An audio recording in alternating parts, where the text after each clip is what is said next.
Minister, I know we made an announcement a couple of weeks ago. One of the most common calls that I got in my constituency office was the concern of cross-country ski trail track setting in K Country that was part of the plan to find a partner.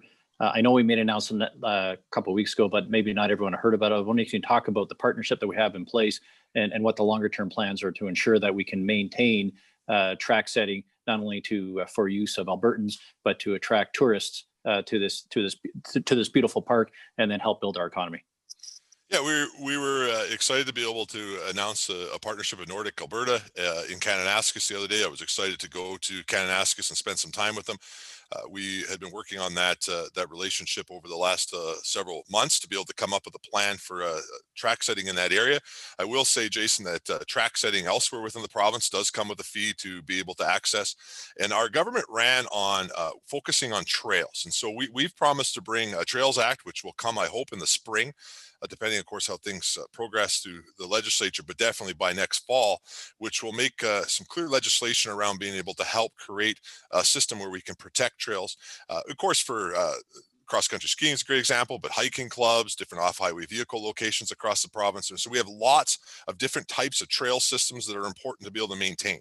And we committed within our platform that we would look towards trail access fees to be able to create an infrastructure that will be able to make sure that you can continue to do those recreation activities in those areas for generations to come.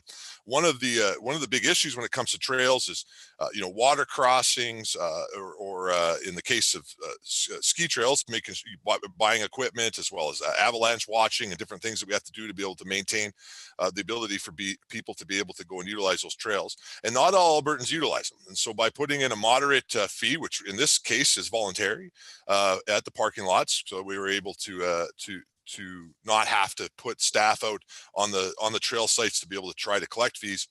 Instead, the volunteer organization, the nonprofit organization that's involved, will collect the fees at the parking lots, and that money will go to covering their administration costs as well as to covering the track setting costs inside the province. And this is a model that we heard loud and clear both before the election and after the election that people wanted.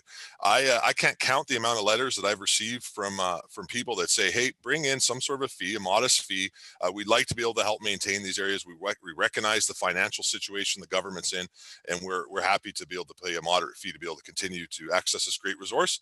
And so that's a great example in Kananaskis, one of a partnership, but second of using a creative way to be able to make sure that we can protect trails for generations to come.